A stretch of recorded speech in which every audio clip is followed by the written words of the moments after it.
Hey, what's up, everyone, and welcome to your source for the latest in the field of after school and summer learning programs. I am your host, Bruno, and today we have a very special guest with us in jdavis, Executive Director for the California After School Network. Hey, what's up, Jeff? What's up, Bruno? Thank you for having me. Great to be here. So great for you to join me this morning, because the question that I get asked all over around the state is, how did folks get started? So how did you get started in the field of after school?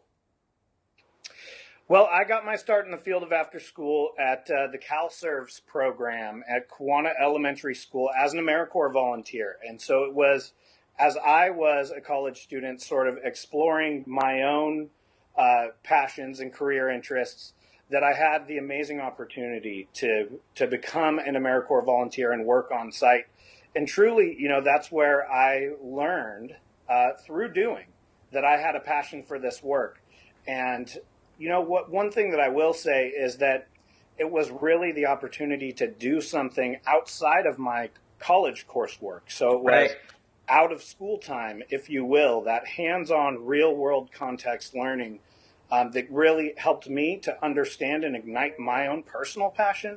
And that's what really got me on the start. So it helped me understand I had a talent and a passion for the work.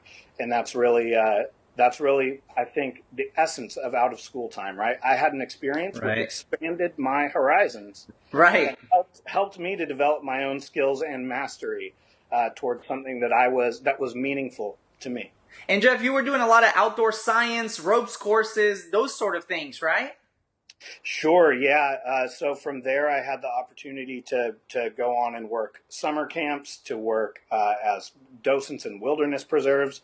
And I went on to become program coordinators, program managers, lead teachers for residential outdoor science camps that also did opportunity camps during the summer for inner city youth.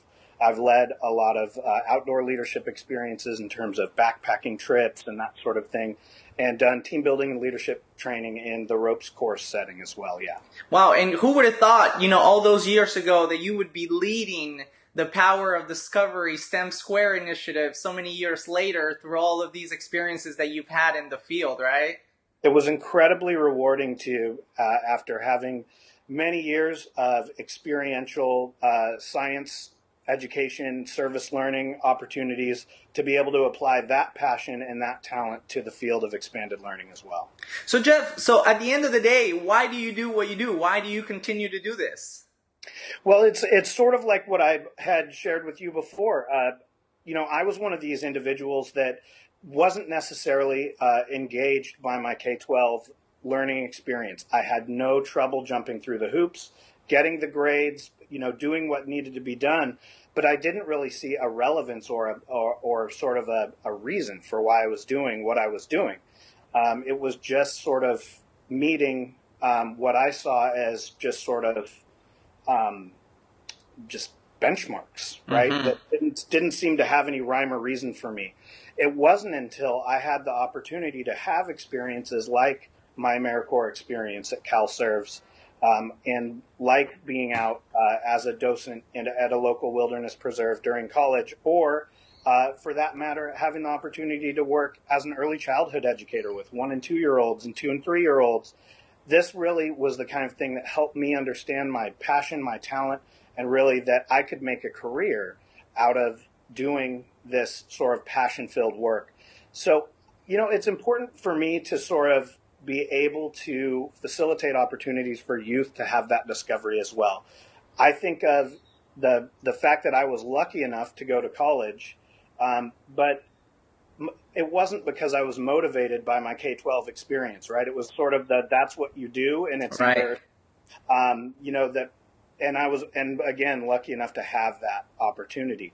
But it is my personal opinion that folks need to have that experience of work-based learning, apprenticeship, having some real-world context as early as middle school and late elementary school, so that they can start to understand that there's a world out there, and that education is not doing it just for education's sake. It's a purposeful venture to ignite your own passion.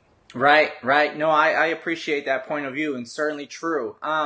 So listen, so now that you're leading the California After School Network, and a lot of folks view the California After School Network as the voice of the field. That's what's been thrown out there a lot of times. And I always look at the California After School Network's primary job to be the listening ear of the field, more than the voice, and become that translator between those folks who are influential in the field and those folks who are running everyday program, and vice versa. And so what is that one story through all of your experiences that you have always taken with you, that you remember, that you bring to your work each and every day? Now, Bruno, I want to clarify. Are we talking about a story about the California After School Network and our work, or just sort of a story? It could be a story. Yeah, I know that you've run through across many stories, and so just a story that you remember. Well, I'll share this. As you had sort of alluded to, I've had the opportunity to facilitate learning opportunities in unique settings, outdoor settings, ropes course settings, outdoor education centers, things of that nature. And it was very common for me to have the experience of a teacher coming to me and saying, hey, I want to apologize right off the bat. I've got this student, that student, and the other one. You're really going to have to watch out for these students. And it's because those teachers were concerned about behavior and things of that nature. Right. But what I noticed is that being able to facilitate that type of expanded learning experience in a new setting and to give that student a different way of learning, what I saw is that those students time after time thrived. And it gave their teachers an opportunity to have a paradigm shift, right, and to see their students in a new light. Similarly, I keep on my wall in my office a story that one of the youth that I worked with wrote at CalServes. And it was just so amazing to me that here was somebody that I met with very low reading ability, spelling ability, and wrote a story about Tyrannosaurus Rex named Dino, and he spelled dinosaur right, Tyrannosaurus Rex right, and you could tell he was also learning a lot about American history and the presidents, because his story was all about this dinosaur that competed with a variety of presidential candidates, and eventually the dinosaur ate Bill Clinton to become the ruler of the world. But for me, it was just so great to see that here's a student that could, through their work with myself, working in literacy, working with their K-12 teachers, was able to, in the span of one school year, go from almost nothing to something that I thought was just so amazing. And to see that word dinosaur spelled absolutely correctly. Right. That's why I keep that framed on my wall to this day. That's awesome. And a lot of us are, now starting the serious conversation about classroom management versus engagement, right? And really just engaging the youth that we serve to kind of work on that classroom management issue that a lot of folks think that they have, and it may not be about classroom management at all. It could be just about even your own high school experience. How engaged were you in the materials, in the setting? And a good friend of mine, Adrian Rees, always talks about how can we learn to MC the classroom, right? More than the content sometimes, right? Absolutely, right. So if you have an engaged classroom, how much behavior are you going to need to manage? Right. Not to say that the engagement piece is easy, right? Because engagement comes from personal interest, and so that's where the relationships come in.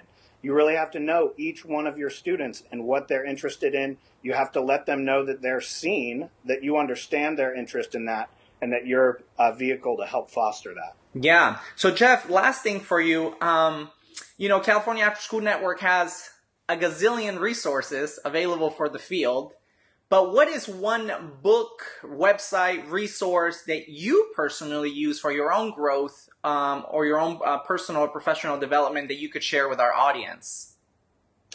Yeah, one thing that I'll share is something that I'm particularly proud of is thepowerofdiscovery.org.